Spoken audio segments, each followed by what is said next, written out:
नमस्कार दोस्तों।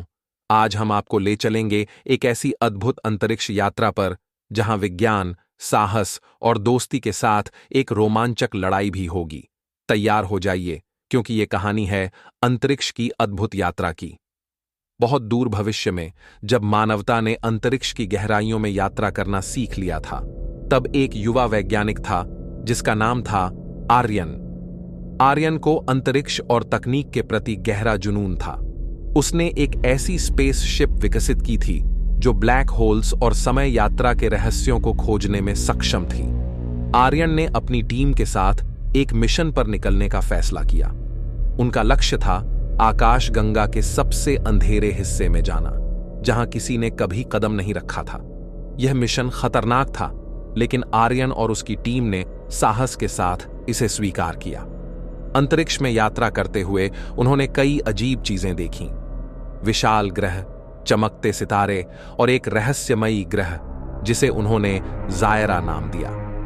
जायरा पर पहुंचने के बाद उन्हें वहां एक अजीब तरह की ऊर्जा मिली जो जीवन को नियंत्रित कर सकती थी। लेकिन जायरा पर सब कुछ शांत नहीं था। इस ऊर्जा की रक्षा एक उन्नत रोबोटिक प्रजाति कर रही थी जिसका नाम था क्रोनोस। क्रोनोस इंसानों पर भरोसा नहीं करता था और उन्हें खतरे के रूप में देखता था। आर्यन और उसकी टीम ने क्रोनोस से संवाद करने की कोशिश की, लेकिन क्रोनोस ने कोई बात सुनने से इनकार कर दिया और अचानक हमला कर दिया। लड़ाई की शुरुआत होती है। आर्यन ने अपने उन्नत स्पेस सूट को पहना जिसमें ऊर्जा शील्ड और लेजर ब्लेड लगे थे। उसकी टीम तैयार थी।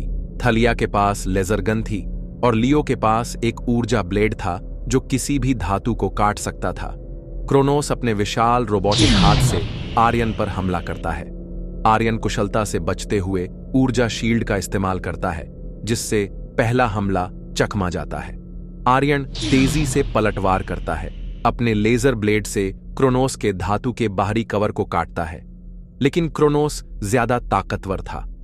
वह अपने दूसरे हाथ से आर्यन को पकड़ लेता है और उसे जमीन पर पटक देता है। आर्यन को जमीन पर गिरते देख थलिया और लियो तुरंत उसकी मदद के लिए दौड़ते हैं। थलिया लेजर गन से क्रोनोस के सेंसर पर निशाना लगाती है। लेजर बीम क्रोनोस के सिर के हिस्से को हिट करती है, जिससे उसकी दृष्टि में गड़बड़ी आ जाती है। लियो इस मौके का फायदा उठाकर अपने ऊर्जा ब्लेड से क्रोनोस के एक हाथ को काट देता है। लेकिन क्रोनोस आसानी से हार मानने वाला नहीं था। उसने अपने बैटल ड्रोन्स को बुलाया। आर्यन और टीम ड्रोन्स के साथ लड़ाई में घिर जाते हैं।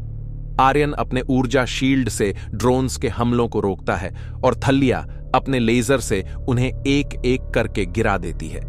लियो अपनी शक्ति का उपयोग कर एक ड्रोन्स के झुंड को अपने ब्लेड से काट देता है, जिससे उनके चारों ओर ऊर्जा की लहर फैल जाती है। जैसे जैसे लड़ाई तेज होती है, आर्यन क्रोनोस के मुख्य पावर कोर को ढूंढता है, लेकिन एक और खतरा सामने आता है। क्रोनोस के ड्रोन्स आर्यन और थलिया के चारों ओर घेर लेते हैं। लियो ने देखा कि आर्यन और थलिया खतरे में हैं। बिना एक पल गवाए वह अपनी ऊर्जा ब्लेड के साथ ड्रोन्स के झुंड की ओर दौड़ पड़ा। लियो चिल्लाते हुए, आर्यन, थलिया, मैं संभाल लूंगा। लियो ने अपनी पूरी ताकत से ड्रोन्स पर हमला किया। एक के बाद एक उन्हें गिराता गया, लेकिन ड्रोन्स की संख्या बहुत ज्यादा थी। लियो दर्द भरी मुस्कान के साथ, तुम दोनों जल्दी कर लो, मैं यहां हूं। क्रोनोस ने लियो को देखा और अपने सबसे खतरनाक ड्रोन को भेज दिया। वह ड्रोन लेजर बीम के साथ लियो की ओर तेजी से बढ़ता है। लियो अपनी पूरी ताकत से ड्रोन को रोकने की कोशिश करता है, लेकिन बीम उसे सीधे हिट कर देती। लियो का शरीर ऊर्जा के विस्फोट में झुलस गया, लेकिन उसने अपने दोस्तों को बचाने के लिए एक आखिरी बार अपनी ताकत का उपयोग किया। लियो कमजोर आवाज में, आर्यन, थलिया, यकीन रखो, तुम जीतोगे। आर्यन के चेहरे पर आंसू आ जाते हैं, लेकिन उसकी आंखों में गुस्सा और जज्बा भी दिखता है।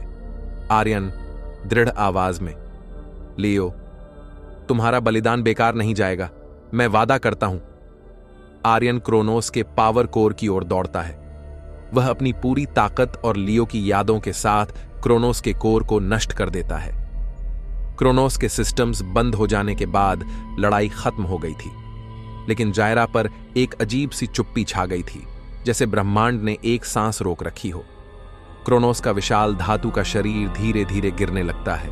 उसकी चमकती आंखें धीरे धीरे मध्यम पड़ जाती हैं। उसकी आवाज एक अंतिम सांस की तरह गूंजती है। मैं सिर्फ सुरक्षा के लिए बना था, लेकिन मैंने डर को अपनी पहचान बना लिया था। जायरा की प्रजा, जो रोबोटिक प्रजाति थी लेकिन भावनाओं से भरी हुई, धीरे धीरे क्रोनोस के पास आती है। वे उसके शरीर के चारों ओर खड़े होते हैं। उनकी आंखों में न सिर्फ डर बल्कि शोक भी दिखता है। क्रोनोस के जाने के बाद प्रजा ने महसूस किया कि वह सिर्फ एक रक्षक नहीं था, बल्कि उनका भाई, उनका नेता था। एक छोटी सी प्रजा सदस्य जिसकी आंखों में चमकते आंसू थे, धीरे से कहती है, हमने उसे डर से जाना, लेकिन अब समझ में आया कि वह सिर्फ हमसे प्यार करता था।